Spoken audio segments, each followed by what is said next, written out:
ನಮಸ್ಕಾರ.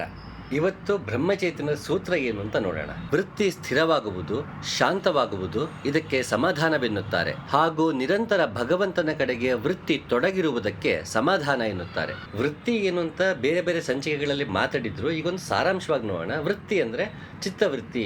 ಯಾವಾಗಲೂ ನಾವು ಸಾವಿರಾರು ಥಾಟ್ಸ್ ತಲೆಯಲ್ಲಿ ಓಡ್ತಾನೆ ಇರುತ್ತೆ. ಇಂಥದ್ದು ಸ್ಥಿರವಾಗುತ್ತೆ. ಅನವಶ್ಯಕ ಯೋಚನೆಗಳೆಲ್ಲ ಕಡಿಮೆ ಆಗ್ತಾ ಹೋಗುತ್ತೆ. ಸ್ಥಿರವಾಗುತ್ತೆ. ಚಿತ್ತ ಒಂದು ಕಡೆ ನೆಲೆ ನಿಲ್ಲುತ್ತೆ. ಆಗ ಶಾಂತವಾಗುತ್ತೆ. ಮನಸ್ಸು ಹಗುರವಾಗುತ್ತೆ. ಎಲ್ಲ ಸುಖ ದುಃಖಗಳು ರಾಗದ್ವೇಷಾದಿಗಳಿಗೆಲ್ಲ ಅಂಟ್ಕೊಳ್ಳದೇನೆ ಮನಸ್ಸು ಹಗುರವಾಗುತ್ತೆ, ಶಾಂತವಾಗುತ್ತೆ. ಅದನ್ನೇ ಸಮಾಧಾನ ಅಂತ ಇಲ್ಲಿ ಬ್ರಹ್ಮಚೈತನ್ಯರು ಹೇಳ್ತಾ ಇದ್ದಾರೆ. ಯಾಕೆ ಸಮಾಧಾನ ಅನ್ನೋದು ಯೋಗದಲ್ಲಿ ಯಾಕಷ್ಟು ಮುಖ್ಯ ಅಂತ ನೋಡೋಣ. ಈ ಸಾಧನ ಚತುಷ್ಟಯ ಅಂತ ಏನು ಹೇಳ್ತಾರೆ ಅದರಲ್ಲಿ 4 ಬರುತ್ತೆ. ಸಾಧನೆಗೆ ಮುಖ್ಯವಾದ 4 ಆಯಾಮಗಳು. ಅದೇನೇನು ಅಂದರೆ ವಿವೇಕ, ವೈರಾಗ್ಯ, ಷಟ್ ಸಂಪತ್ತು ಮತ್ತು ಮುಮುಕ್ಷತ್ವ. ಸಾಧನೆಗೆ ಇವಿಷ್ಟು ಬೇಕು. ವಿವೇಕ ಅಂದರೆ ಎಲ್ಲವನ್ನು ಸಮಚಿತ್ತತೆಯಿಂದ ಯೋಚನೆ ಮಾಡಿ ನಮ್ಮ ಕರ್ಮಗಳನ್ನು ನಿಗದಿಪಡಿಸುವುದು ಅಂತ ಅನ್ಕೋಣ ಸದ್ಯಕ್ಕೆ. ವಿವೇಕ ಅಂದರೆ ಅದು. ತದನಂತರ ವೈರಾಗ್ಯ ಅಂದರೆ ಇದಲ್ಲ, ಎಲ್ಲವನ್ನು ತೊರೆದು ಹೋಗೋದು ಅಂತಲ್ಲ. ವೈರಾಗ್ಯ ಅಂದರೆ ರಾಗದ್ವೇಷಾದಿಗಳನ್ನು ಮೀರುವುದು ಅಂತ. ಎಲ್ಲವನ್ನು ಬಿಟ್ಟು ಹೋಗೋದನ್ನ ಪರಿವ್ರಾಜಕ ಅಂತ ಹೇಳ್ತಾರೆ. ಎಲ್ಲವನ್ನು ಬಿಟ್ಟು ಹೋಗೋದನ್ನ ಪರಿವ್ರಾಜಕ ಅಂತಾರೆ. ವೈರಾಗ್ಯ ಅಲ್ಲ. ವೈರಾಗ್ಯ ಅಂದರೆ ರಾಗಗಳನ್ನು ಮೀರುವಂಥದ್ದು, ರಾಗಗಳನ್ನು ತೊರೆಯುವಂಥದ್ದು, ಅಥವಾ ರಾಗಕ್ಕೆ ಅಂಟಿಕೊಳ್ಳದೇ ಇರುವುದು, ಯಾವುದೇ ಭಾವನೆಗಳಿಗೆ ಅಂಟಿಕೊಳ್ಳದೇ ಇರುವುದು ವೈರಾಗ್ಯ. ವೈರಾಗ್ಯ ಬೇರೆ, ಪಾರಿವ್ರಾಜಕ ಬೇರೆ. ಎಲ್ಲವನ್ನು ತೊರೆದು ಹೋಗೋದು ಪಾರಿವ್ರಾಜಕ. ಎಲ್ಲವನ್ನು ವೈರಾಗ್ಯದಲ್ಲೂ ತೊರೆದು ಹೋಗ್ಬೋದು, ಜಿಗುಪ್ಸೆಯನ್ನು ನಾವು ತೊರೆದು ಹೋಗ್ಬೋದು. ಅಂದರೆ ಸಾಕಪ್ಪ ಎಲ್ಲನೂ ಅಂತ ಅನ್ಸೋದು ಜಿಗುಪ್ಸೆ. ಎಲ್ಲವನ್ನು ಯಾವುದೇ ರೀತಿ ಭಾವನೆಗಳು ಅಂಟಿಕೊಳ್ಳದಿರುವುದು ವೈರಾಗ್ಯ. ಸೊ ವೈರಾಗ್ಯ ತಾಳಿ ಅವನು ಸಂಸಾರದಲ್ಲೂ ಇರ್ಬೋದು, ವೈರಾಗ್ಯ ತಾಳಿ ಮನೆ ಬಿಟ್ಟು ಹೋಗ್ಬೋದು. ಆದರೆ ಜಿಗುಪ್ಸೆ ಬಂದಾಗ ಸಾಮಾನ್ಯವಾಗಿ ಮನೇಲಿ ಯಾರು ಇರಲ್ಲ, ಅಥವಾ ಇದ್ರೂ ಅವರು ಸಾಧನೆಯಲ್ಲಿ ತೊಡ್ಕೊಳ್ಳೋಕ್ಕೆ ಕಷ್ಟ ಆಗುತ್ತೆ. ಅವಾಗ ಏನು ಮಾಡ್ತಾರೆ, ಪಾರಿವ್ರಾಜಕನಾಗಿ ಹೊರಟು ಹೋಗ್ತಾರೆ. ನಂಗೆ ಗೊಡವೆನೇ ಬೇಡ, ಸಂಸಾರದ ಗೊಡವೆ ಬೇಡ ಅಂತ ಪಾರಿವ್ರಾಜಕನಾಗಿ ಹೋಗ್ತಾರೆ. ವೈರಾಗ್ಯ ತಾಳದನು ಹೋದರೂ ಹೋಗ್ಬೋದು, ಇಲ್ಲದೇನೂ ಇರಬಹುದು. ಸಂಸಾರದಲ್ಲಿ ಇದ್ಕೊಂಡೇ ವಿರಾಗಿಯಾಗಿ ತಾನಿರಬಹುದು. ಇದು ವೈರಾಗ್ಯ. ತದನಂತರ ಮುಮುಕ್ಷತ್ವ ಅಂದರೆ ಮುಕ್ತಿಯ ಹೊರತಾಗಿ ಅವನಿಗೆ ಮತ್ತೊಂದರ ಚಿಂತೆ ಇಲ್ಲ, ಅಥವಾ ಅದರ ಕಡೆಗೇ ಅವನು ಒಲವು ತೋರಿಸಿದರೆ ಮತ್ತು ಮುಕ್ತಿಗೆ ಅರ್ಹನಾಗಿದ್ದಾನೆ ಅಂತ ನಾವು ಅಂದ್ಕೊಳ್ಬೋದು. ಜೀವನ್ ಮುಕ್ತನು ಮುಂದೆ ಅದು ಆಗ್ತಾ ಹೋಗುವಂಥದ್ದು. ಸೊ ಇದು ಮುಮುಕ್ಷತ್ವ. ಈ 4 ಆಯಾಮಗಳು, ಸಾಧನೆಯಲ್ಲಿರುವಂತಹ 4 ಆಯಾಮಗಳು: ವಿವೇಕ, ವೈರಾಗ್ಯ, ಷಟ್ ಸಂಪತ್ತು, ಮುಮುಕ್ಷತ್ವ. ಈ ಷಟ್ ಸಂಪತ್ತು ಅಂದರೆ ಏನು ಅಂತ ಇವಾಗ ನೋಡೋಣ. ಶಮ, ದಮ, ಉಪರತಿ, ತಿತಿಕ್ಷ, ಶ್ರದ್ಧೆ ಮತ್ತು ಸಮಾಧಾನ. ಶಮ ಮನಸ್ಸನ್ನು ಶಾಂತವಾಗಿ ಇಟ್ಟುಕೊಳ್ಳುವುದು. ದಮ ಇಂದ್ರಿಯಗಳನ್ನು ನಿಯಂತ್ರಿಸುವ ಸಾಮರ್ಥ್ಯ. ಉಪರತಿ ಸ್ವಧರ್ಮಕ್ಕೆ ತಕ್ಕಂತೆ ನಡೆಯುವುದು. ತಿತಿಕ್ಷ ಸಂಕಟದಲ್ಲಿ ಧೃತಿಗೆಡದೇ ಇರುವುದು. ಶ್ರದ್ಧೆ ಯೋಗದಲ್ಲಿ ಶ್ರದ್ಧೆ. ಸಮಾಧಾನ ಮನಸ್ಸಿನ ಏಕಾಗ್ರತೆ. ಈ 6 ಸಂಪತ್ತುಗಳು ಮುಖ್ಯ ಮನುಷ್ಯನಿಗೆ. ಮೊದಲು ವಿವೇಕ, ತದನಂತರ ವೈರಾಗ್ಯ, ಮತ್ತು ಈ 6 ಸಂಪತ್ತುಗಳು, ಶಮ ದಮ ಅನ್ನುವಂಥ ಸಂಪತ್ತುಗಳು, ತದನಂತರ ಮುಮುಕ್ಷತ್ವ ಅಂತ ಹೇಳ್ತಾರೆ. ಇದನ್ನು ಜೀವನದಲ್ಲಿ ಹೇಗೆ ಅಳವಡಿಸ್ಕೊಳ್ಳೋದು ಅಂತ ಗುಂಡಪ್ಪ ತುಂಬ ಸೊಗಸಾಗಿ ಹೇಳಿದ್ದಾರೆ. ವಿಷಯ ಭೋಗ ವಿರಕ್ತಿ, ವಿಶ್ವ ಲೀಲಾಸಕ್ತಿ, ಕೃಷಿಗೆ ಸಂತತ ದೀಕ್ಷೆ, ವಿಫಲಕ್ಕೆ ತಿತಿಕ್ಷೆ, ವಿಷಮದಲ್ಲಿ ಸಮದೃಷ್ಟಿ, ವಿವಿಧಾತ್ಮ ಸಂಸೃಷ್ಟಿ, ಕುಶಲ ಸಾಧನಗಳಿವು ಮಂಕುತಿಮ್ಮ. ವಿಷಯ ಭೋಗ ವಿರಕ್ತಿ ಇಲ್ಲಿ ಅವರು ಹೇಳಿದ್ರು. ಇಲ್ಲಿ ವೈರಾಗ್ಯದ ಬಗ್ಗೆ ಹೇಳ್ತಾರೆ. ವಿಷಯ ಭೋಗ ವಿರಕ್ತಿ, ವಿಶ್ವ ಲೀಲಾಸಕ್ತಿ ಅಂದರೆ ಅವನಿಗೆ ವಿವೇಕ ಇದೆ, ಇದೆಲ್ಲವೂ ಭಗವಂತನ ಆಟನೇ, ನಾನು ಅದನ್ನು ಯಾವುದನ್ನು ತೆಗಳದೆ ಮತ್ತು ಗೊಣಗದೆ ಏನೂ ಮಾಡದೆ ನಡ್ಕೊಂಡು ಹೋಗಬೇಕು ಅನ್ನೋದು ವಿಶ್ವ ಲೀಲಾಸಕ್ತಿ.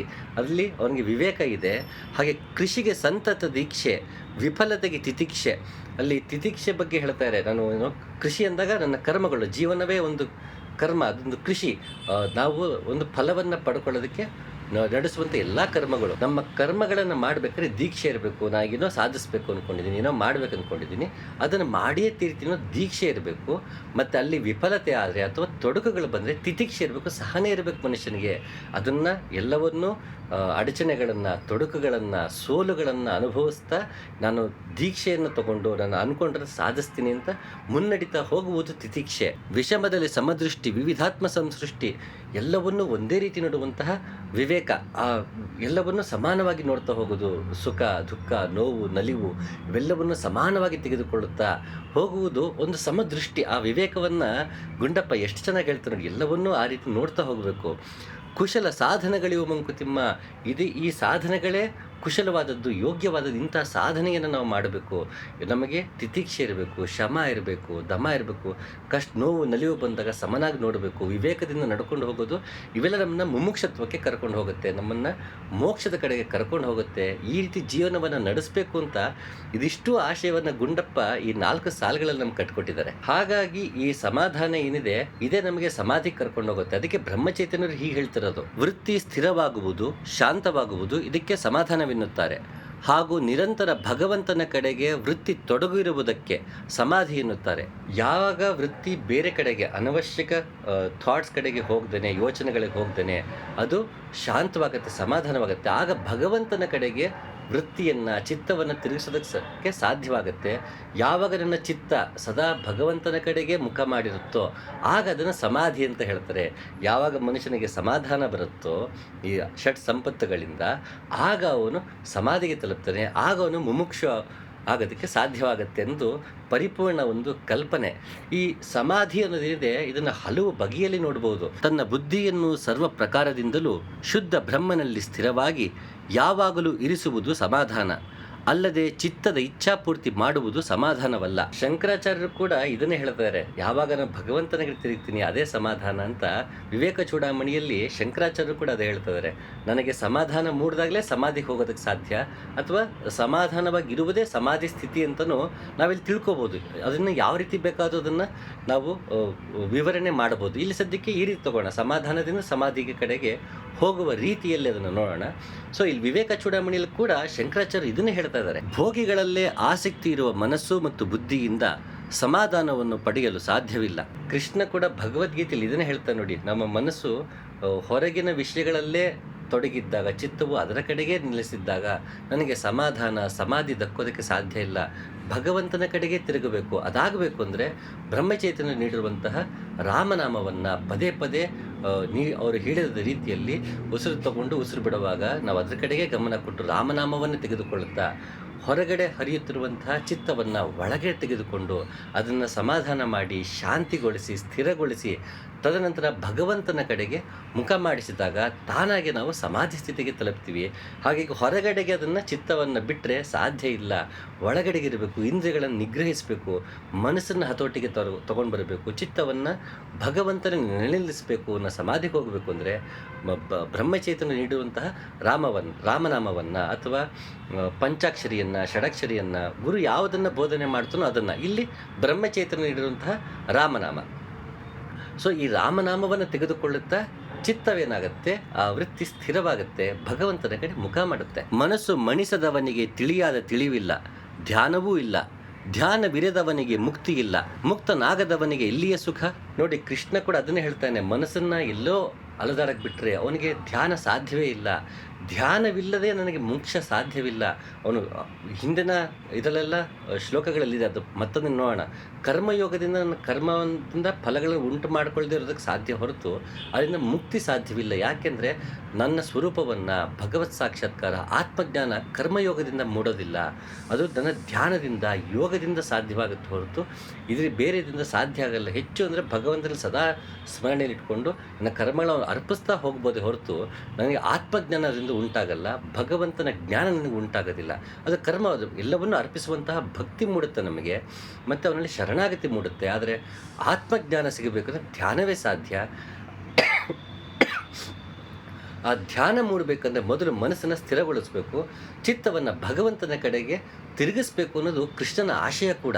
ಚಕ್ರದಲ್ಲಿ ಮನಸ್ಸು ಪ್ರಾಣಗಳನ್ನು ಸ್ಥಿರಪಡಿಸಬೇಕು, ಭಗವಂತನ ಲೀಲೆಗಳನ್ನು ಧ್ಯಾನಿಸುತ್ತಾ ಚಿತ್ತವನ್ನು ಸಮಾಧಾನಪಡಿಸಬೇಕು. ಹೇಗೆ ಅಲ್ಲಿ ಗುಂಡಪ್ಪ ವಿಶ್ವ ಲೀಲಾಸಕ್ತಿ ಅಂತ ಹೇಳಿದ್ರು, ಹಾಗೆ ಇಲ್ಲಿ ಕಪಿಲ ಮುನಿಗಳು ಭಾಗವತದಲ್ಲಿ ಹೇಳ್ತಾರೆ, ಮನಸ್ಸನ್ನು ಮತ್ತು ಪ್ರಾಣವನ್ನು ಕುಂಡಲಿನಿಯ ಜಾಗೃತಿಗೊಳಿಸಿಕೊಳ್ಳುತ್ತಾ ಒಂದೊಂದೇ ಕುಂಡಲಿನಿಯಲ್ಲಿ ನನ್ನ ಚಿತ್ತವನ್ನು ಇಟ್ಟುಕೊಳ್ಳುತ್ತಾ ಆ ಕುಂಡಲಿನಿಯನ್ನು ಏರ್ತಾ ಹೋಗ್ತಾ ಮೂಲಾಧಾರ, ಸ್ವಾಧಿಷ್ಠಾನ, ಮಣಿಪುರ, ಅನಾಹತ, ಆಜ್ಞಾಚಕ್ರ, ವಿಶುದ್ಧಿ, ಹೀಗೆ ನಾವೆಲ್ಲ ವಿಶುದ್ಧಿ, ಆಜ್ಞಾಚಕ್ರ, ಸಹಸ್ರಾರ ಅಂತ ಕುಂಡಲಿನ ಜಾಗೃತಿಗೊಳಿಸೋದಕ್ಕೆ ಮನಸ್ಸನ್ನು ಸ್ಥಿರಗೊಳಿಸಬೇಕು, ಪ್ರಾಣದ ಸಹಾಯದಿಂದ ಸ್ಥಿರಗೊಳಿಸಬೇಕು. ಪ್ರಾಣದ ಸಹಾಯದಿಂದ ಸ್ಥಿರಗೊಳಿಸೋದು ಹೇಗೆ ಅಂದರೆ ಪ್ರಾಣವನ್ನು ಗಮನಿಸುವಾಗ ಗುರು ನೀಡಿರುವಂತಹ ಗುರುಮಂತ್ರವನ್ನು ಈ ಸದ್ಯಕ್ಕೆ ಕಾಂಟೆಕ್ಸ್ಗೆ ಬ್ರಹ್ಮಚೈತನ್ಯರ ರಾಮನಾಮವನ್ನು ತೆಗೆದುಕೊಳ್ಳುತ್ತಾ ಇಲ್ಲಿ ನಾವು ಮನಸ್ಸಿನಿಂದ ಹತೋಟಿಗೆ ತಗೊಂಡು ಪ್ರಾಣವನ್ನು ಮೇಲೇರಿಸ್ತಾ ಹೋಗುವಂಥದ್ದು. ಯಾವಾಗ ಹಾಗೆ ಮಾಡ್ತೀವಿ ಅದೇ ಸಮಾಧಿ ಅಂತ ಇಲ್ಲಿ ಕಪಿಲ ಮುನಿಗಳು ಕೂಡ ನಮಗೆ ಭಾಗವತದಲ್ಲಿ ಹೇಳ್ತಾ ಇದ್ದಾರೆ. ಹಾಗೆ ಕೇವಲ ಜಲಮಯವಾದ ಜಲಾಶಯಗಳು ಪವಿತ್ರ ತೀರ್ಥಗಳಾಗುವುದಿಲ್ಲ, ಜಡವಾದ ವಿಗ್ರಹಗಳು ದೇವತೆಗಳಾಗುವುದಿಲ್ಲ. ನಿಮ್ಮಂಥ ಜ್ಞಾನಿಗಳೇ ನಿಜವಾದ ತೀರ್ಥಗಳು ಮತ್ತು ದೇವತೆಗಳು, ಏಕೆಂದರೆ ಅವುಗಳನ್ನು ಬಹುಕಾಲ ಸೇವಿಸುವುದರಿಂದ ಶುದ್ಧಿಯನ್ನು ಉಂಟು ಮಾಡುತ್ತವೆ. ನಿಮ್ಮಂತಹ ಜ್ಞಾನಿಗಳ ದರ್ಶನ ಮಾತ್ರದಿಂದಲೇ ಶುದ್ಧಿಯನ್ನು ಉಂಟು ಮಾಡುತ್ತೀರಿ. ವೇದಮೂರ್ತಿಗಳಾದ ನಿಮ್ಮಂತಹ ಬ್ರಾಹ್ಮಣರಿಗೆ ನಾವು ನಮಸ್ಕರಿಸುತ್ತೇವೆ. ನೀವು ಚಿತ್ತದ ಏಕಾಗ್ರತೆ, ತಪಸ್ಸು, ವೇದಾಧ್ಯಯನ, ಧ್ಯಾನ, ಧಾರಣ ಮತ್ತು ಸಮಾಧಿಗಳಿಂದ ತಮ್ಮ ದೇಹವನ್ನು ವೇದಮಯವನ್ನಾಗಿಸಿದ್ದೀರಿ. ಶಿವ ಮಾರ್ಕಂಡೇಯನಿಗೆ ಹೀಗೆ ಹೊಗಳ್ತಾ ಇದ್ದಾನೆ ಭಾಗವತದಲ್ಲಿ. ನಿಮ್ಮಂಥವರಿಂದನೇ ಆ ತೀರ್ಥಕ್ಷೇತ್ರ ಆಗಿರ್ಬೋದು, ದೇವತೆಗಳ ಶಕ್ತಿ ಬರೋದು. ಯಾಕೆಂದರೆ ನಿಮ್ಮಿಂದನೇ ಅದರ ಪಾವಿತ್ರ್ಯತೆ ಹೆಚ್ಚಾಗಿದೆ. ಯಾಕೆಂದರೆ ಬಳಕೆ ಮಾಡೋಕ್ಕೆ ನಿಮಗೆ ಗೊತ್ತು. ಅದನ್ನು ಗಂಗೆಯಲ್ಲಿ ಪದೇ ಪದೇ ಮುಳುಗೆದ್ದು ಬರಬೇಕಾಗತ್ತೆ. ಆದರೆ ನಿಮ್ಮಂಥವ್ರ ದರ್ಶನದಿಂದಲೇ ನಾವು ಪಾವನವಾಗಿಬಿಡ್ತೀವಿ. ಅಂತಹ ಸಾಧಕರು ನೀವಾಗಿದ್ದೀರಿ. ಅದು ಹೇಗೆ ಸಾಧ್ಯ ಆಯಿತು ಅಂದರೆ ಅದಕ್ಕಿಲ್ಲೇ ಶ್ಲೋಕದಲ್ಲಿ ಹೇಳ್ತಾ ಇದ್ದಾರೆ, ಚಿತ್ತದ ಏಕಾಗ್ರತೆ, ತಪಸ್ಸು, ವೇದಾಧ್ಯಯನ, ಧ್ಯಾನ, ಧಾರಣ ಮತ್ತು ಸಮಾಧಿಗಳಿಂದ ತಮ್ಮ ದೇಹವನ್ನು ವೇದಮಯವನ್ನಾಗಿಸಿದ್ದೀರಿ. ನೋಡಿ, ಚಿತ್ತದ ಏಕಾಗ್ರತೆ, ತಪಸ್ಸು ಮತ್ತು ಸಮಾಧಾನ ಇಂಥದಿಂದ ತಾನೇ ವೇದಮಯವಾಗಿದ್ದಾನೆ ಆತ. ಹಾಗಾಗಿ ಆತ ತೀರ್ಥಗಳಿಗೂ ಮತ್ತು ದೇವತೆಗಳಿಗೂ ಎಲ್ಲಕ್ಕಿಂತ ಶ್ರೇಷ್ಠನಾಗಿದ್ದಾನೆ ಅಂತ ಶಿವ ಹೇಳ್ತಾನೆ. ಅಂದರೆ ಆ ಸಮಾಧಿ ಸ್ಥಿತಿಗೆ, ಸಮಾಧಾನ ಸ್ಥಿತಿಗೆ, ಅಷ್ಟು ತಪಸ್ಸಿಗೆ ಅಷ್ಟು ಮಹತ್ವವಾಗಿದೆ. ಯಾರಂತಹ ಸಮಾಧಾನವನ್ನು ಪಡಿತಾರೆ, ಯಾರಂತಹ ಸಮಾಧಿಯನ್ನು ಪಡಿತಾರೆ, ಶಿವ ಕೂಡ ಕೊಂಡಾಡ್ತಾನೆ ಅನ್ನೋದು ಇಲ್ಲಿ ನಮಗೆ ಭಾಗವತದಲ್ಲಿ ಸಿಗುತ್ತೆ. ಅಲ್ಲಿ ಬ್ರಾಹ್ಮಣ ಅಂತ ಬಂದ ತಕ್ಷಣ ಬ್ರಹ್ಮನನ ಅರಿತವನು ಅಂತಲೇ ತಗೊಳ್ಬೇಕು. ಮಾರ್ಕಂಡೇಯ ಅಂತ ಬಂದಾಗ ಆತ ಋಷಿ, ಮಹರ್ಷಿ, ಬ್ರಹ್ಮನನ ಅರಿತವನಾದ್ರಿಂದ ಬ್ರಾಹ್ಮಣ ಅಂತಲೇ ಬಳಸಿದರೆ ಹೊರತು ಜಾತಿವಾಚಕವಲ್ಲ. ಯಾರು ಬೇಕಾದರೂ ಬ್ರಾಹ್ಮಣನಾಗಬಹುದು. ಅಂದರೆ ಬ್ರಹ್ಮನನ್ನು ಅರಿಯಬಹುದು ಅನ್ನೋದು ಅರ್ಥ ಹೊರತು ಅದು ಇಲ್ಲಿ ಜಾತಿವಾಚಕ ಪದ ಅಲ್ಲ. ಮನಸ್ಸು ವೃತ್ತಿಹೀನಗೊಂಡು ಸಾಧಕನು ಸ್ವಯಂ ಪೂರ್ಣರೂಪನಾಗುವನು. ನೋಡಿ, ಶಿವ ಸಂಹಿತೆಯಲ್ಲೂ ಕೂಡ ಅದನ್ನೇ ಹೇಳ್ತಾರೆ. ನಾವು ಮನಸ್ಸನ್ನು ಹತೋಟಿಗೆ ತಗೊಂಡಾಗ ಅದು ಯಾವಾಗ ಚಿತ್ತವೃತ್ತಿ ನಿಲ್ಲುತ್ತೋ, ಹೇಗೆ ಪತಂಜಲಿ ಕೂಡ ಚಿತ್ತವೃತ್ತಿ ನಿರೋಧಿಸಬೇಕು ಅಂತ ಹೇಗೆ ಹೇಳ್ತಾನೆ, ಅದನ್ನು ಆ ರೀತಿ ಚಿತ್ತವೃತ್ತಿ ಯಾವಾಗ ಅದು ನಿರೋಧವಾಗುತ್ತೆ, ಅಂದರೆ ಸ್ಥಿರವಾಗುತ್ತೆ, ಮನಸ್ಸು ಶಾಂತವಾಗುತ್ತೆ, ಸಮಾಧಾನ ಪಡೆಯುತ್ತೆ, ಆಗದ ಸಮಾಧಿ ತಾನಾಗಿ ನಮಗೆ ದಕ್ಕುತ್ತೆ. ಧ್ಯಾನದಲ್ಲಿ 3 ಭೇದಗಳು: ಸ್ಥೂಲ ಧ್ಯಾನ, ಮೂರ್ತಿ, ಇಷ್ಟದೇವತೆ, ಗುರುಪೂಜೆ; ಜ್ಯೋತಿರ್ಧ್ಯಾನ, ಭ್ರೂಮಧ್ಯೆ ಜ್ಯೋತಿ ಉಪಾಸನೆ; ಸೂಕ್ಷ್ಮ ಧ್ಯಾನ, ಕುಂಡಲಿನಿ ಜಾಗೃತಿ. ನೋಡಿ, ಕೇರಂಡ ಸಂಹಿತೆ ಕೂಡ ಅದನ್ನೇ ಹೇಳ್ತದೆ. 3 ರೀತಿಯಲ್ಲಿ ಧ್ಯಾನ ಮಾಡೋದಿರುತ್ತೆ. ಅದರಲ್ಲಿ ಇನ್ನೆರಡಲ್ಲಿ ಮಾತ್ರ ಸಮಾಧಿ ಸ್ಥಿತಿಗೆ ಹೋಗೋದಕ್ಕೆ ಸಾಧ್ಯ ಅಂತ ವಿವರಣೆ ಅದ್ರಲ್ಲಿ ಬರುತ್ತೆ. ಸದ್ಯಕ್ಕೆ ಇವಾಗ ಪೂರ್ತಿ ವಿವರಣೆಗೆ ಹೋಗೋದು ಬೇಡ, ಇವೆರಡಕ್ಕೆ ತಗೋಣ. ಒಂದು ಜ್ಯೋತಿರ್ಧ್ಯಾನ, ಸೂಕ್ಷ್ಮ ಧ್ಯಾನ. ಜ್ಯೋತಿರ್ಧ್ಯಾನ ಅಂದರೆ ನಮ್ಮ ಉಪಾಸನೆಯಲ್ಲಿ ನಾವು ಹೇಗೆ ದಿಯೋಯೋನ ಪ್ರಚೋದಯಾತ್ ಅಂತ ಹೇಳ್ತಿದ್ದೆ, ಚಾಂದೋಗ್ಯ ಉಪನಿಷತ್ತಲ್ಲಿ ಹೇಳುವಂತಹ ಬೆಳಕಿನ ಬಗ್ಗೆ ಹೇಳ್ತಿದ್ದೆ. ಹಲವಾರು ಬಣ್ಣಗಳಿರುತ್ತೆ ಅಂತ ಶಿವರಾಮ ಶಾಸ್ತ್ರಿಗಳ ತತ್ವಪದ ಬಗ್ಗೆ ಮಾತಾಡುವಾಗ ಹಲವು ಸಂಚಿಕೆಗಳಲ್ಲಿ ಈ ಬೆಳಕು, ಜ್ಯೋತಿ, ಸ್ವಯಂ ಪ್ರಕಾಶದ ಬಗ್ಗೆ ಮಾತಾಡೋದ್ರಿಂದ ಮತ್ತದನ್ನು ವಿವರಿಸೋಕ್ಕೆ ಹೋಗಲ್ಲ. ಸೊ ನಾವು ಉಪಾಸನೆಯಲ್ಲಿ ಧ್ಯಾನಕ್ಕೆ ತೊಡಗಿದಾಗ ನಮ್ಮೊಳಗೆ ದಿಯೋಯೋನ ಪ್ರಚೋದಯ, ನನ್ನೊಳಗೆ ಬೆಳಕನ್ನು ಪ್ರಚೋದಿಸುವಂತ ಕೇಳುವಾಗ ನನ್ನ ಆ ಬೆಳಕೆ ಇದೆ, ಅದನ್ನು ಧ್ಯಾನ ಮಾಡುವುದೇ ಜ್ಯೋತಿರ್ಧ್ಯಾನ. ತದನಂತರ ಕುಂಡಲಿನಿಂದ ನಾವು ಮೇಲಕ್ಕಿರ್ತಾ ಹೋಗೋದು ಸೂಕ್ಷ್ಮ ಧ್ಯಾನ. ಅದಕ್ಕೆ ಮತ್ತೆ ಮನಸ್ಸು ಮತ್ತು ಪ್ರಾಣವನ್ನು ನಿಗ್ರಹಿಸಬೇಕು. ಅದೇ ಸಮಾಧಿ ಅಂತ ಹೇಳಿದಾಗೆ ನಾವು ಯಾವ ಮೂಲಾಧಾರದಿಂದ ಮೇಲೆ ಹೋಗ್ತಾ ಬರ್ತೀವಿ, ಆಜ್ಞಾಚಕ್ರಕ್ಕೆ ಬರ್ತೀವಿ, ಇಲ್ಲಷ್ಟು ಸಮಾಧಾನವಾಗಿರುತ್ತೆ. ಇಲ್ಲಿಂದ ನಾವು ಯಾವಾಗ ಬ್ರಹ್ಮಕ್ಕೆ ಹೋಗ್ತೀವಿ, ಇಲ್ಲಿ ಸಮಾಧಿ ಸ್ಥಿತಿಗೆ ಹೋಗ್ತೀವಿ. ಅದನ್ನೇ ಗಾಯತ್ರಿಯಲ್ಲಿ 3 ಪಾದ 4 ಪಾದ ಅಂತ ಹೇಳಿದ್ದು. 3 ಪಾದಗಳಾದ ತಕ್ಷಣ 4ನೇದು ತುರಿಯ ಪಾದ. ಅದನ್ನು ಮತ್ತೆ ತುರಿಯ ತೀತ ಅಂತೆಲ್ಲ ಅದನ್ನು ಹೇಳ್ತಾರೆ. ಇವೆಲ್ಲ ಸಮಾಧಿ ಸ್ಥಿತಿ. ಹೇಗೆ ಓಂಕಾರವನ್ನು ನಾನು ಹೇಳುವಾಗ ಆ ಉ ಮ ಆದಮೇಲೆ ನಾದ, ಬಿಂದು, ಕಲೆ, ಶಾಂತಿ, ಅತಿಶಾಂತಿ ಅಂತ ಹೇಳ್ತಿದ್ನೋ, ಈ ನಾದ, ಬಿಂದು ಆದ ನಂತರ ಕಲೆ, ಶಾಂತಿ, ಅತಿಶಾಂತಿ ಸಮಾಧಿ ಸ್ಥಿತಿ. ಅದನ್ನು ನಾವು ಆ ಹಂತದ ನೆಲೆ ನಿಂತು ಅದನ್ನು ಅನುಭವಿಸುವಂಥದ್ದು, ಸಾಕ್ಷೀಭೂತರಾಗುವಂಥದ್ದು, ಅಥವಾ ನಾವೇ ಆಗುವಂಥದ್ದು, ಅದರ ಲಯವಾಗುವಂಥದ್ದು. ಇದನ್ನು ಹಲವು ಬಗೆಯಲ್ಲಿ ಅದನ್ನು ಹೇಳಬಹುದು. ಆದರೆ ಅಲ್ಲಿಗೆ ಹೋಗಿ ನಿಂತು ಅದನ್ನು ಅನುಭವಿಸೋದೇ ಆಗಿರುತ್ತೆ ಹೊರತು ಹೇಳುವ ಬಗೆಗಳು ಬೇರೆ, ಆದರೆ ಸ್ಥಿತಿ ಮಾತ್ರ ಒಂದೇ ಆಗಿರುತ್ತೆ. ಹಲವಾರು ಜನ ಹಲವು ರೀತಿಯಲ್ಲಿ ಹೇಳ್ತಾರೆ. ಏಕಂ ಸತ್ ವಿಪ್ರ ಬಹುಧಾ ವದಂತಿ ಎಂದಾಗೆ ಒಂದು ಸತ್ಯವನ್ನು ವಿಪ್ರರು ತಿಳಿದವರು ಹಲವು ಬಗೆಯಲ್ಲಿ ಹೇಳ್ತಾರೆ, ಆದರೆ ಸತ್ಯ ಮಾತ್ರ ಒಂದೇ ಆಗಿರುತ್ತೆ. ನಾವು ಹೇಳುವ ಬಗೆಯ ಬಗ್ಗೆ ಇದು ಸರಿ ಅದು ತಪ್ಪು ಅಂತ ಕಿತ್ತಾಡೋದಲ್ಲ, ಸತ್ಯವನ್ನು ಅರಿಯುವುದಷ್ಟೇ ನಮ್ಮ ಮೂಲ ಉದ್ದೇಶ ಆಗಿರಬೇಕು.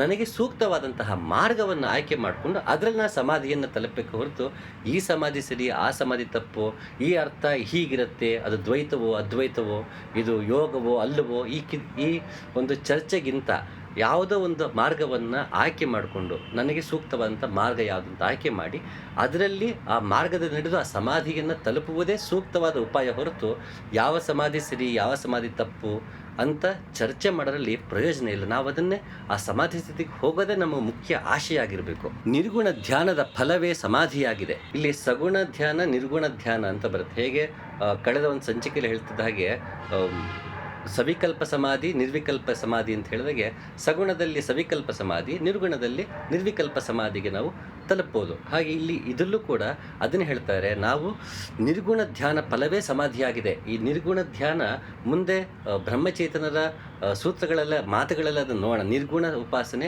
ಈ ರಾಮನಾಮವೇನಿದೆ ಅದನ್ನು ತೆಗೆದುಕೊಳ್ಳುತ್ತಾ ಅಲ್ಲಿ ನಿರ್ಗುಣಕ್ಕೆ ಹೋಗೋದು ಹೇಗೆ ಅನ್ನೋದನ್ನು ಬ್ರಹ್ಮಚೈತನ್ಯರು ಅದನ್ನು ಹೇಳಿದರೆ, ಮತ್ತೊಂದಿನ ಅದನ್ನು ನೋಡೋಣ. ಈ ಸದ್ಯಕ್ಕೆ ಸಗುಣ ರೀತಿಯಲ್ಲೇ ನೋಡ್ತಾ ಹೋಗೋಣಂತೆ. ಇನ್ನು ಸಮಾಧಿಯ ಲಕ್ಷಣ ಎಲ್ಲ ತತ್ವಗಳಲ್ಲೂ ಸಹಜವಾಗಿ ಅವಿಚಲಿತವಾಗಿ ಅನಾಯಾಸನಾಗಿ ಸಮತೋಲನದಿಂದ ನೆಲೆಸುವುದು.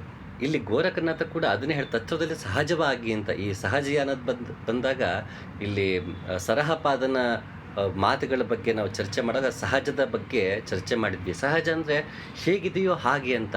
ತತ್ವದಲ್ಲಿ ಅಂದರೆ ತತ್ವ ಎಲ್ಲಿ ಏನಿದೆಯೋ ಅದು ಯಾವುದರಿಂದ ಕೂಡಿದೆಯೋ ಅದರಲ್ಲಿ ತಾನಾಗೇ ಇರುವುದು. ಹೇಗೆ ನಿಜಗುಣ ಶಿವಯೋಗಿಗಳು ನಿಜ ಗುಣ ಅಂತಿದೆಯಲ್ಲ, ತನ್ನದಲ್ಲೇ ತಾನಿರುವುದು ಅಂತ. ಅದೇ ಸಹಜ ಸ್ಥಿತಿ, ಅದೇ ಸಹಜ ಸಮಾಧಿ. ಹಾಗಾಗಿ ತತ್ವದಲ್ಲಿ ಸಹಜವಾಗಿರುವುದು, ಯಾವುದು ಹೇಗಿದೆಯೋ ಅದರಲ್ಲೇ ನೆನೆ ನಿಲ್ಲುವುದು ಅನ್ನೋ ಅರ್ಥ. ತುಂಬ ಅದ್ಭುತವಾದಂತಹ ಒಂದು ಸ್ಥಿತಿ ಅದು. ನಾವು ಹೇಗಿದೆಯೋ ಹಾಗೆ ಅದನ್ನು ನೋಡುತ್ತಾ ಹೋಗುವಂಥದ್ದು. ಅದನ್ನು ವಿಶ್ರಮ ಅಂತ ಕೂಡ ಹೇಳ್ತಾರೆ. ಹೇಗೆ ಆಶ್ರಮ ಅಂತೀವೋ ವಿಶ್ರಮ ಅಂತ ಹೇಳ್ತಾರೆ. ಮುಂದೆ ಒಂದನ್ನು ಅಷ್ಟಾವಕ್ರ ಗೀತೆಯಲ್ಲಿ ಮಾತಾಡುವಾಗ ಈ ನೆರೆ ನಿಲ್ಲುವುದು ಅಂದರೆ ಏನು, ಅದು ಅರ್ಥ ಏನು, ಯಾವ ರೀತಿ ಅನುಸಂಧಾನ ಇರುತ್ತೆ, ವಿಶ್ರಮಿಸುವುದು ಅಂದರೆ ಏನು, ವಿರಮಿಸುವುದು ಅಂದರೆ ಏನು, ಇದನ್ನೆಲ್ಲ ಮತ್ತೊಂದು ದಿನ ವಿವೇಕ ಚೂಡಾಮಣಿ ಬಗ್ಗೆ ಅಷ್ಟಾವಕ್ರ ಗೀತೆ ಬಗ್ಗೆ ಮಾತಾಡುವಾಗ ಚರ್ಚೆ ಮಾಡೋಣ. ತತ್ವಗಳಲ್ಲೂ ಸಹಜವಾಗಿ ಅವಿಚಲಿತವಾಗಿ ಅನಾಯಾಸನಾಗಿ ಸಮತೋಲನದಿಂದ ನೆಲೆ ನಿಲ್ಲುವುದು. ಚಿತ್ತ ಅಲ್ಲೆಲ್ಲೂ ಅಲಗಾಡದೆ ತನ್ನನ್ನೇ ತಾನು ಉಪಾಸನೆ ಮಾಡಿಕೊಳ್ತಾ ತನ್ನನ್ನೇ ನೋಡಿಕೊಳ್ತಾ ನಿಲ್ಲುವುದೇ ನಿಜವಾದ ಒಂದು ಸಮಾಧಿ. ಇದೇ ಸಮಾಧಾನ ಅಂತ ಗೋರಖನಾಥ ಕೂಡ ಇಲ್ಲಿ ಉಲ್ಲೇಖ ಮಾಡ್ತಾರೆ. ಮನವು ನಿನ್ನ ಕೈಯೊಳಗಿರಲು ತನುವು ಹೇಗೆ ಹರಿದೋಡುವುದು, ನೆರಳು ನೀರಿನಲ್ಲಿ ಬಿದ್ದಿರಲು ಒದ್ದೆಯಾಗುವುದೇ ನಿನ್ನೊಡಲು. ಯಾವಾಗ ನಾವು ಮನಸ್ಸನ್ನು ಸ್ಥಿರಗೊಳಿಸಿ ಅಥವಾ ಚಿತ್ತವನ್ನು ನಾವು ಸ್ಥಿರಗೊಳಿಸಿ ಇಲ್ಲಿ ಭಗವಂತನಲ್ಲೇ ಸ್ಥಿರಗೊಳಿಸಿದಾಗ ನನ್ನ ನೆರಳು ಅಂದರೆ ನನ್ನ ಒಂದು ಸಮಾಜದ ಒಡನಾಟ ಏನಿದೆ, ಅಲ್ಲಿ ಏನೇ ಒಡನಾಟ ಮಾಡಿದ್ರು ನನಗೆ ಯಾವುದೇ ರೀತಿ ರಾಗದ್ವೇಷಗಳು ಉಂಟಾಗಲ್ಲ. ಈ ನೆರಳು ಬಿತ್ತು ನನ್ನ ಸಂಸಾರದಲ್ಲಿ ತೊಡಗಿಕೊಂಡಾಗ ಯಾವುದೇ ರೀತಿಯ ಭಾಸವೂ ಆಗೋದಿಲ್ಲ, ಯಾವ ರೀತಿಯ ಭಾವನೆಗಳು ಮೂಡೋದಿಲ್ಲ ಅಂತ ಇಲ್ಲಿ ರಹೀಂ ದಾಸರು ಹೇಳ್ತಾ ಇದ್ದಾರೆ. ರಹೀಂ ದಾಸರು, ಕಬೀರ್ ದಾಸರು, ವೇಮನ, ಹೀಗೆ ಹಲವಾರು ಜನ ಬ್ರಹ್ಮಚೇತನರೆಲ್ಲ ರಾಮನಾಮವನ್ನೇ ಜಪಿಸಿದ್ದರಿಂದ, ಅದೇ ಅವರ ಗುರುಮಂತ್ರವಾದ್ದರಿಂದ ಇವರೆಲ್ಲರೂ ಹೇಳುವ ಒಂದು ಪರಿಭಾಷೆ ಒಂದೇ ರೀತಿ ಇರುತ್ತೆ ಮತ್ತು ತುಂಬ ಕಾವ್ಯಾತ್ಮಕವಾಗಿರುತ್ತೆ. ಕಬೀರ್ ದಾಸರು ಕೂಡ ಹೀಗೆ ಹೇಳ್ತಾರೆ, ಎದೆಯಳು ನಾಮವು ನೆಲೆಸಿರಲು ಪಾಪವು ನಶಿಸಿತು ಕ್ಷಣದೊಳಗೆ, ಬೆಂಕಿ ಕಿಡಿಯು ಸೋಕಿದ ಹಾಗೆ ಒಣಗಿದ ಹುಲ್ಲಿನ ಮೆದೆಯೊಳಗೆ. ಯಾವಾಗ ನಾವು ರಾಮನಾಮವನ್ನು ತೆಗೆದುಕೊಳ್ತೀವಿ ನಮ್ಮದೆಲ್ಲ ಪಾಪಗಳು ನಾಶ ಆಗೋಗುತ್ತೆ. ಹೇಗೆ ಒಣಗಿದ ಹುಲ್ಲು ಒಂದು ಕಿಡಿ ಹತ್ತಿರ ಸಾಕು ಇಡೀ ಹುಲ್ಲಿನ ಮೆದೆ ಸುಟ್ಟು ಹೋಗುತ್ತೋ ಹಾಗೆ ನನ್ನ ಪಾಪಗಳೆಲ್ಲ ಸುಟ್ಟು ಹೋಗುತ್ತೆ. ರಾಮನಾಮವನ್ನು ತಗೋಬೇಕು, ಆ ರಾಮನಾಮವನ್ನೇ ಮನಸ್ಸಲ್ಲಿಡಬೇಕು, ಮನಸ್ಸನ್ನು ಮತ್ತೆ ನಿಯಂತ್ರಿಸಬೇಕು, ಅದು ಮತ್ತೆ ಅದನ್ನು ಭಗವಂತನ ಕಡೆಗೆ ತಿರುಗಿಸ್ಬೇಕು. ಆಗ ನನಗೆ ಸಮಾಧಾನ ಬರುತ್ತೆ, ಆಗ ನನಗೆ ಶಾಂತಿ ಉಂಟಾಗುತ್ತೆ ಮನಸ್ಸಿಗೆ, ಮತ್ತು ಸಮಾಧಿ ಸ್ಥಿತಿಗೆ ತಲುಪ್ತೀವಿ. ಈ ಪ್ರಕ್ರಿಯೆಯಲ್ಲಿ ನನ್ನ ಪಾಪಗಳೆಲ್ಲ ನಾಶವಾಗುತ್ತೆ. ಸಂಸಾರ ತೊಡಗಿಕೊಂಡರೂ ಯಾವುದೇ ರೀತಿ ರಾಗದ್ವೇಷಗಳು ನಮಗೆ ಉಂಟಾಗೋದಿಲ್ಲ. ಹೇಗೆ ನಾವಲ್ಲಿ ವಿವೇಕ, ವೈರಾಗ್ಯ, ಷಟ್ ಸಂಪತ್ತು, ಮುಮುಕ್ಷುತ್ವ ಅಂತ ನೋಡಿದ್ವೋ, ಇವೆಲ್ಲವೂ ಆಗೋದಕ್ಕೆ ನಾವು ರಾಮನಾಮವನ್ನು ತೆಗೆದುಕೊಳ್ತಾ ಬ್ರಹ್ಮಚೈತನ್ಯರು ನೀಡಿರುವಂತಹ ಮಾರ್ಗದಲ್ಲಿ ನಡೆಯುತ್ತಾ ನಾವು ಉಸಿರು ತೆಗೆದುಕೊಳ್ಬೇಕಾದ್ರೆ ಮನಸ್ಸನ್ನು ನಿಯಂತ್ರಿಸಿ, ಚಿತ್ತವನ್ನು ನಿಯಂತ್ರಿಸಿ ಅದನ್ನು ಭಗವಂತನ ಕಡೆಗೆ ತೆಗೆದುಕೊಂಡು ಹೋದಾಗ ಖಂಡಿತ ನಮಗೆ ಭಗವಂತ ಒಲಿತಾನೆ ಅನ್ನೋದೇ ಇಡೀ ಒಂದು ಎಲ್ಲ ಈ ರಾಮನಾಮದ ಮಾರ್ಗದ ಮೂಲ ಉದ್ದೇಶ ಮತ್ತು ಆಶಯ. ಹಾಗಾಗಿ ರಾಮನಾಮವನ್ನು ಜಪಿಸುತ್ತಾ ರಾಮನ ಕೃಪೆಯನ್ನು ಪಡೀತಾ ಸಮಾಧಿ ಸ್ಥಿತಿಗೆ ಹೋಗೋಣ ಅಂತ ಹೇಳ್ತಾ ಮುಂದಿನ ಸೂತ್ರ ಜೊತೆಗೆ ಮತ್ತೊಮ್ಮೆ ಸಿಗ್ತೀನಿ. ನಮಸ್ಕಾರ.